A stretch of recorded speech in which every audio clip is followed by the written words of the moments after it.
పెళ్ళిళ్ళు స్వర్గంలో నిర్ణయించబడతాయని మన పెద్దలు చెప్తూ ఉంటారు కదా. ఈ కథ వింటే మీరు కూడా నిజమేనని ఒప్పుకుంటారు.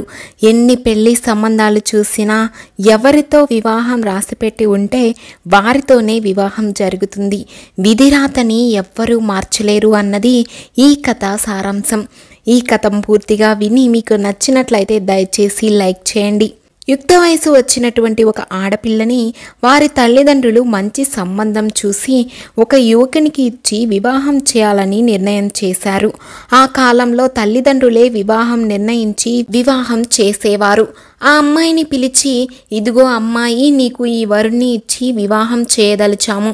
ఫలానా వారి అబ్బాయి ఫలానా వారి ఊరిలో ఉంటారు అని మాకు ఈ సంబంధం బాగా నచ్చటం వలన నీకు ఈ అబ్బాయిని ఇచ్చి వివాహం చేయాలని నిర్ణయించాము అని చెప్పగానే ఆ అమ్మాయి కొంచెం స్వతంత్ర భావాలు కలిగిన అమ్మాయి కావటం వలన, అదేమిటి నాన్నగారు, నేను చూడకుండా మీరు నాకు ఇలా ఎలా నిర్ణయిస్తారు? నాకు కాబోయే భర్తని, నాకు యోగ్యుడైన భర్తని నేనే నిర్ణయించుకుంటాను అని చెప్పి రోడ్డు మీదకు బయలుదేరుతుంది ఆ అమ్మాయి. ఆ అమ్మాయి కొంత దూరం వెళ్ళేసరికి ఏనుగు మీద రాజుగారు సవారీ చేస్తూ వస్తూ ఉంటారు. అందరూ పక్కన నిలబడి నమస్కారాలు చేస్తూ ఉంటారు. అది చూసిన అమ్మాయి, ఓహో, యోగ్యుడంటే ఈయనే, సమస్త జగత్తు ఈయన చూసి నమస్కారం చేస్తుంది, అందుకని నేను ఈయననే వివాహం చేసుకుంటాను అని అనుకుంటూ ఆ రాజుగారి యొక్క ఏనుగు వెనుక నడవటం మొదలుపెట్టింది. ఆ తరువాత రాజుగారికి దారిలో ఒక సన్యాసి కనిపించాడు. ఆ రాజు అంబారి దిగి వచ్చి సన్యాసికి నమస్కరించాడు. ఎవరైనా కాషాయం ధరించి సర్వము పరిత్యజించిన సన్యాసి ఎంతటి గొప్పవారైనా సరే వారికి నమస్కరించటం మన హిందూ సాంప్రదాయం కదా. అందుకని రాజుగారంతటి వారే ఆ సన్యాసికి నమస్కారం చేశారు.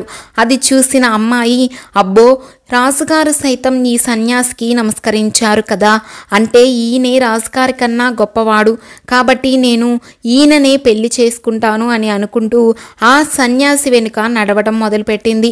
ఆ అమ్మాయి కొంత దూరం నడిచేసరికి వినాయకుని విగ్రహం ఒక చోట కనపడింది. ఆ సన్యాసి ఆగి వినాయకునికి సాష్టాంగ నమస్కారం చేసి అక్కడి నుంచి వెళ్ళిపోయాడు. అది చూసిన అమ్మాయి, ఓహో, ఈ గణపతి ఆ సన్యాసి కన్నా గొప్పవాడులా ఉన్నాడు, నేను ఈ గణపతినే పెళ్లి చేసుకుంటాను అని చెప్పి ఆ విగ్రహం ముందు కొంత దూరంలో కూర్చుని తదేకంగా గణపతిని చూస్తూ ఉంది. అటుగా వెళుతున్న ఒక కుక్క ఆ చెట్టు కిందగా వెళుతూ కుక్క సహజంగా ఉన్న అలవాటు కొద్దీ కాలు ఎత్తి తను చేయవలసిన పని చేసి వెళ్ళిపోయింది. అది చూసిన అమ్మాయి, ఈ గణపతిపైనే మూత్ర విసర్జన చేయగలిగింది కాబట్టి నేను ఈ కుక్కనే వివాహం చేసుకుంటాను అని అనుకుని కుక్కను వెంబడించటం మొదలుపెట్టింది. కొంత దూరం వెళ్ళాక ఆ కుక్క అలసిపోయి ఒక చోట ఆగింది. అంతలో అటుగా వెళుతున్న ఒక పిల్లవాడు ఆ కుక్కపైకి రాయిని విసిరేశాడు. ఆ కుక్కకి రాయి తగిలి పరుగు పరుగున అరుచుకుంటూ వెళ్ళిపోయింది. అది చూసిన అమ్మాయి, కుక్క కన్నా ఈ పిల్లవాడే గొప్పవాడు, నేను ఈ పిల్లవాడిని పెళ్లి చేసుకుంటే బాగుంటుంది అనుకునే లోపు ఒక కుర్రవాడు ఆ పిల్లవాడి దగ్గరికి వచ్చి, ఎందుకురా అలా చేశావు? కుక్కపై రాయి వేశావు, నిన్నేం చేయలేదు కదా, అలా ఇంకొకసారి చేయకు, తప్పు అని చెప్పి చెవి మెల్లవేస్తాడు. ఆ పిల్లవాడు ఏడుస్తూ అక్కడి నుంచి మా అమ్మకు చెప్తాను అంటూ వెళ్ళిపోతాడు. ఇదంతా అక్కడే ఉండి చూస్తున్న అమ్మాయి, ఆ కుర్రవాడు అందరికన్నా శక్తివంతుడు, నా భర్తగా ఇతడే యోగ్యుడు అనుకుని అతన్ని పెళ్లి చేసుకుంటానని కోరుతుంది. సరే, నేను నిన్ను పెళ్లి చేసుకుంటాను అని ఆ పిల్ల ఇంటికి వెళ్దామని ఆ పిల్ల వెనుక నడిచాడు ఆ కుర్రవాడు. ఆ పిల్ల తల్లిదండ్రుల దగ్గరికి వెళ్ళి, నేను ఒక అబ్బాయిని చూశాను, ఈ అబ్బాయి లోకంలో అందరికన్నా ఎంతో శక్తివంతుడు, ఈ అబ్బాయితోనే నాకు వివాహం చేయవలసింది అని తన తల్లిదండ్రులకు చెప్తుంది. ఆ అబ్బాయిని పరిచయం కూడా చేస్తుంది. ఆ అబ్బాయి నవ్వుతూ వారి వైపే చూస్తూ ఉంటాడు.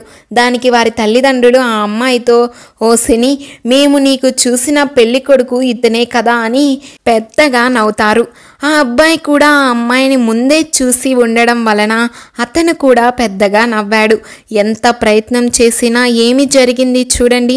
పరమాచార్యుల వారు ఈ కథను చెప్పి ఈ విధంగా చెప్పారు, విధిరాతను ఎవ్వరము మార్చలేము. నువ్వు ఎంత ప్రయత్నించినా నీ సొంత నిర్ణయాలు ఏవి తీసుకున్నా సరే జరిగేది జరగక మానదు. మొదటిగా అమ్మాయి తన తల్లిదండ్రులు చెప్పిన అబ్బాయిని పెళ్లి చేసుకుని ఉంటే ఇంత కథ జరిగేది కాదేమో.